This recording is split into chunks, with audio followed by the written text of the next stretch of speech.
Um, what's going on, y'all? This is just another Black Privilege moment. I just recently sat and watched the Breakfast Club interview with Byron Allen, and I just feel it's important that we speak on this right now. Comcast, and Charter are um, taking Byron Allen to Supreme Court, but it's less Byron Allen now, it's more they're challenging the law um, that was put in place in 1866. Basically, they challenging our freedoms, our right to civil rights. They're basically we have a law that is basically a loophole law. You have to prove that 100% reason that someone is discriminating against you is because you're black.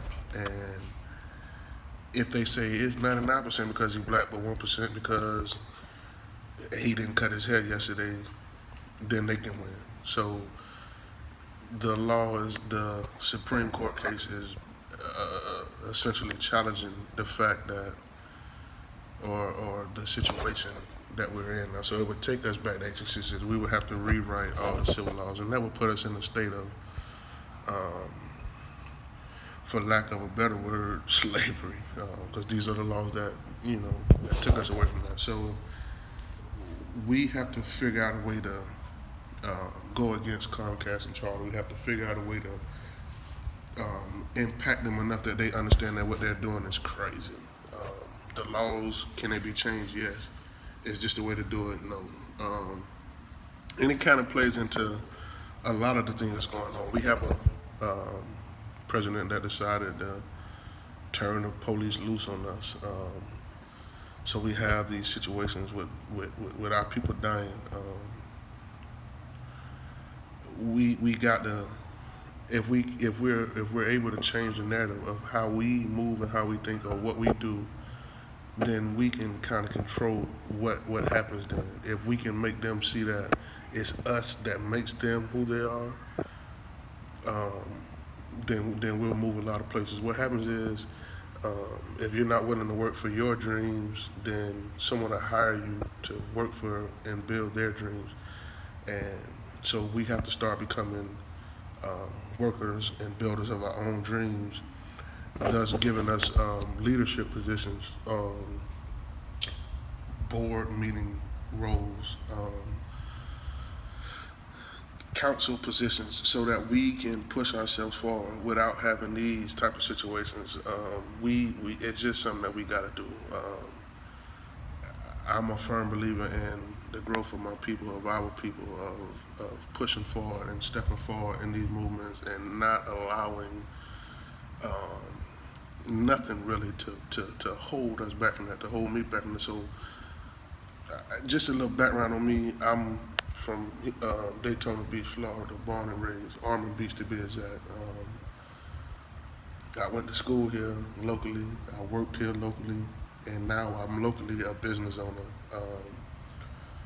I went to prison from here, county jail times from here, probation here, but also college graduations here, which is post prison. And so, and I did it mostly me taking those graduation steps to the college for my kids to understand that if that's what you choose to do, then you can do it, and nothing can stop you from it.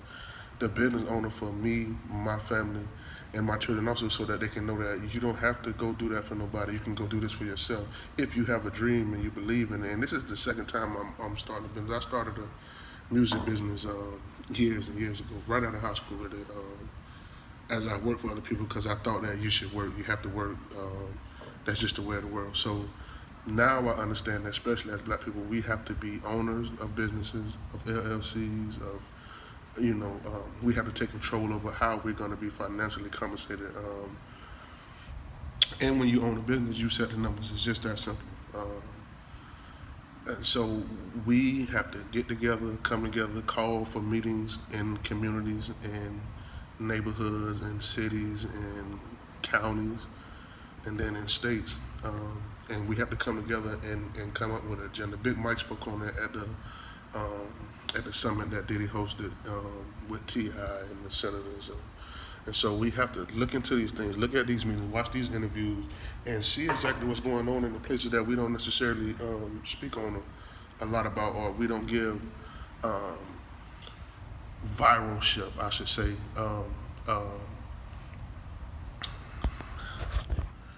we don't give viralship, so we have the ability to make things go viral and make them seen and make them heard across the world. And we don't always take up issue with some of the things that are going on, and we need to.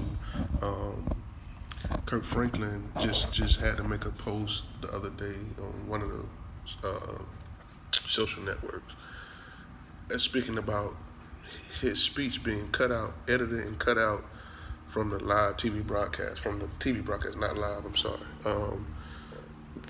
And so we have to take those issues and push them forward, man. That's just the only way we're gonna come out of the state that we're in, and we have to start changing our mind. Because when I was a kid coming up, I knew what my community was. I knew what I saw in my neighborhoods, and that led to a different kind of entrepreneurship. And do I agree with what I did at the time, because that's what I knew. If I can change the minds of our youth now, because I didn't have anybody to change my mind as a youth. Nobody to speak up, nobody to talk to, nobody to look forward to, no YouTube channel to watch, no none of that, no Instagram to follow. It was just what you saw in your community. And so those people were finding ways to be financially stable and good and well then. And so I decided that if I wanted to be financially stable and good and well, and since school wasn't working out, then this is what I had to do.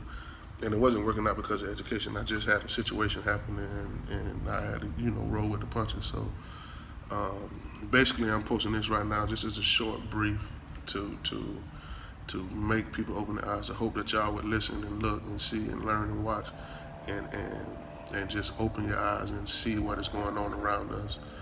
So I'm gonna leave this right here. Black privilege, man. Y'all already know how I feel, how I'm rocking. Shout out to the brother Craig for sending me that video, to sending me that interview. It was very necessary. It's very informational, and it talks about how we have to become better financially. So y'all go check that out, and let's get together. Let's have a meeting on what we can do to affect the narrative of that Supreme Court decision on November 13th. 100.